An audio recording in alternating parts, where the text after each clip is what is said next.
Good morning, Facebook, YouTube, and Twitter. This is Rich again, back for your first video blog of the day for Tuesday, March 31st, 2015, around 7 in the morning. It's nice out, going to be about 47 degrees today, and March is going out like a lamb. Some news to report. Boston Celtics beat Charlotte Hornets by a score of 116-104 last night. Celtics have the number 8 seed in the Eastern Conference. The Boston Red Sox beat the Minnesota Twins by a score of 14-2 in spring training action.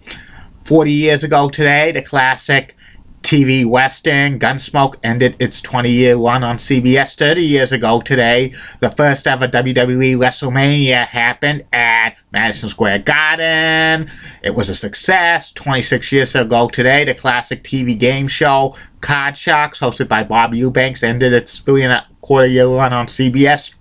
And also 26 years ago today, WNH Channel 21 in Concord, New Hampshire, signed off the air forever in the middle of the Pat Sajak show on CBS. That's about it on the news. My first subject of the day is my review on WrestleMania 19, the granddaddy of all pay-per-views for WWE. This WrestleMania happened at Safco Field in Seattle, Washington on March 30th, 2003. The main event was Brock Lesnar facing off against Kurt Angle for the WWE title.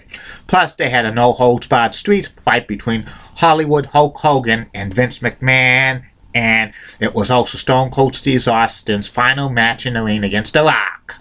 And here's the results that happened at WrestleMania 19 on March 30th, 2003. Before the match, they had a match on Heat for the World Tag Team Championships, WWE, the Raw version of the Tag Team Championships, because they had the brand split, Raw and SmackDown back then. It had Lance Storm and Chief Morley, who is Val Venus, with the Dudley Boys in their corner, facing off against Kane and RVD, and Lance Storm and Chief Morley retained the Tag Team Championship when the Dudley Boys interfered. And then this is what happened on the pay-per-view card of WrestleMania 19. Calling them action for WrestleMania 19 for the Raw brand matches were good old JR, Jim Ross, and Jerry the King Lawler. And for the SmackDown brand, Michael Cole and Taz. The first match was for the Cruiserweight Championship. It was Matt Hardy in his Mattitude mode, with Shannon Moore facing off against Rey Mysterio. This was a great match and stuff. Mysterio hit Hardy with the 619 but kicked out, and Hardy hit Mysterio with the Twist of Faith, but like Mysterio kicked out. The ending of this match had Hardy pin Mysterio with his using the trunks for the 1-2-3, retaining the Cruiserweight title. Good match. Next match was supposed to be The Undertaker and Nathan Jones in a tag team match against The Big Show and A-Train, but before the match, Nathan Jones was attacked by The Big Show and A-Train, and it became a handicap match. The Undertaker facing off against Big Show and A-Train. This was an okay match. Undertaker tombstones A-Train for the 1-2-3. Undertaker's 11-0, and this is the only match that The Undertaker had, which was going to be a tag team match at WrestleMania. After the match, Nathan Jones comes in and attacks A-Train and The Big Show. The next match was for the WWE Women's Championship in a triple threat match. It was Trish Stratus facing off against Jazz, facing off against Victoria with Steven Richards. Victoria was the reigning women's champion at the time, and it was sort of a back and forth match. Trish Stratus gives the chick kick to Victoria after escaping the Widow's Peak, her like finishing maneuver, Victoria's finishing maneuver for the 1-2-3. Trish is the new women's champion. Great match. The next match was a triple threat match for the SmackDown World Tag Team Championships. It was Team Angle, Shelton Benjamin, and Charlie Haas facing off against Rhino and Chris Benoit and Eddie and Chavo Guerrero Jr., Los Guerreros. This was a decent tag team match and stuff like that. Back and forth action. The ending had Rhino give Chavo Guerrero the gore, but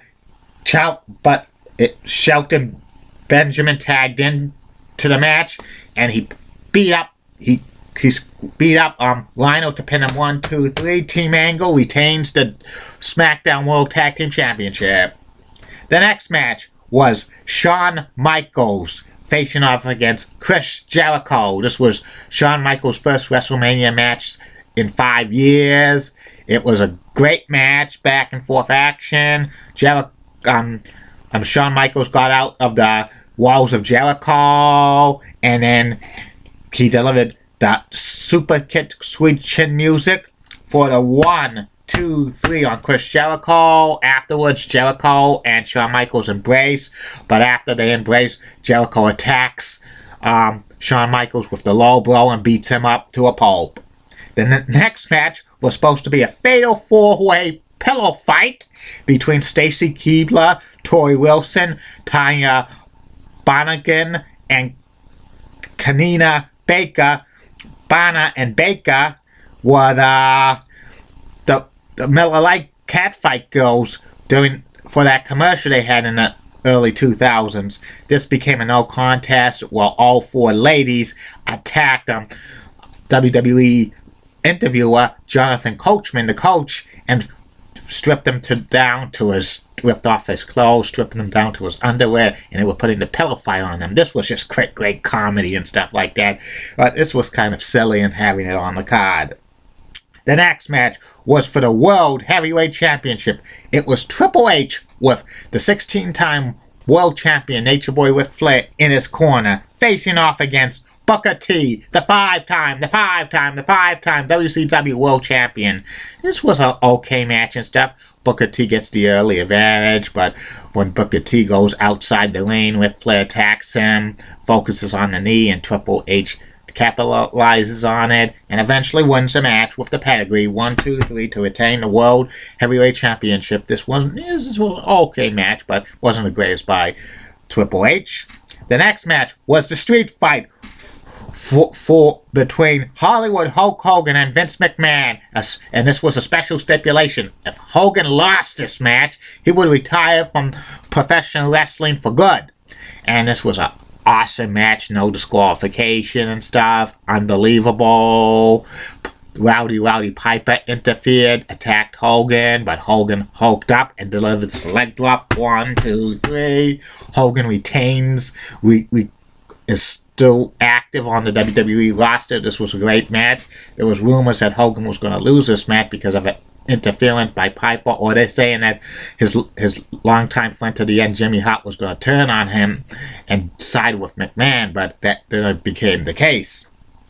The next match was The Rock facing off against Stone Cold Steve Austin, and this was an awesome match. It was back and forth. Stone Cold delivered a stunner to The Rock, but The Rock kicked out, and then The Rock gave 3 rock bottoms to Stone Cold, pinning the Stone Cold 1, 2, 3. The Rock finally gets a win over Stone Cold Steve Austin. This was Stone Cold Steve Austin's last match, and it was amazing in my opinion. Very, very amazing. And then the main event, what you've all been waiting for, it was Brock Lesnar, the next big thing, facing off against your Olympic hero, WWE Champion, Kurt Angle, for the WWE Championship. Kurt Angle wrestled in this match with a severe injured neck. He needed to get surgery after this match. And this was a back and forth match. Brock gets out of the ankle lock submission and stuff, and then delivers a botched shooting star plus, which legitimately knocked out Brock Lesnar. And then Brock Lesnar kicks up, and then he delivers the F5 power bomb, pinning Kurt Angle 1, 2, 3 to become the new WWE Champion.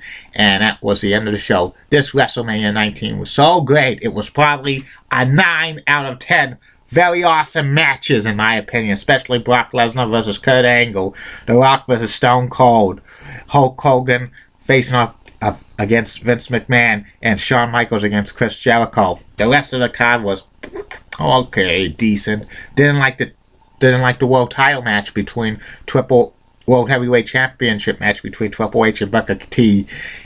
But Booker T was not going to win this one. I didn't even think he was a serious challenger to Triple H's title. The cat fight, pillow fight was just comedy and stuff. And the others were, okay.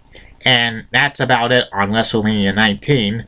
Later on today will be the last of my WrestleMania reviews, WrestleMania 20 from Madison Square Garden, which features the triple threat match for the World Heavyweight Championship between the crippler Chris Benoit, he did exist, my friends, against Triple H, against Shawn Michaels, plus the WWE title match between Eddie Guerrero and Kurt Angle. And the last video blog of the day will be about former Eagles quarterback Donovan McNabb. Tomorrow, April 1st, start more great video blogs. It's going to be about my 2015 Major League Baseball preview, some surprises, and the personality profiles will be action-packed this upcoming month in April and May. They're going on vacation for the return of the top 10 video blogs of this and that, which will be about all 30 NBA teams' top 10 greatest players of all time.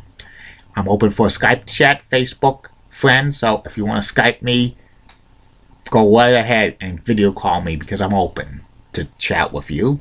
And follow me on Twitter at chewy7.com. Have a good day, everybody. Bye now.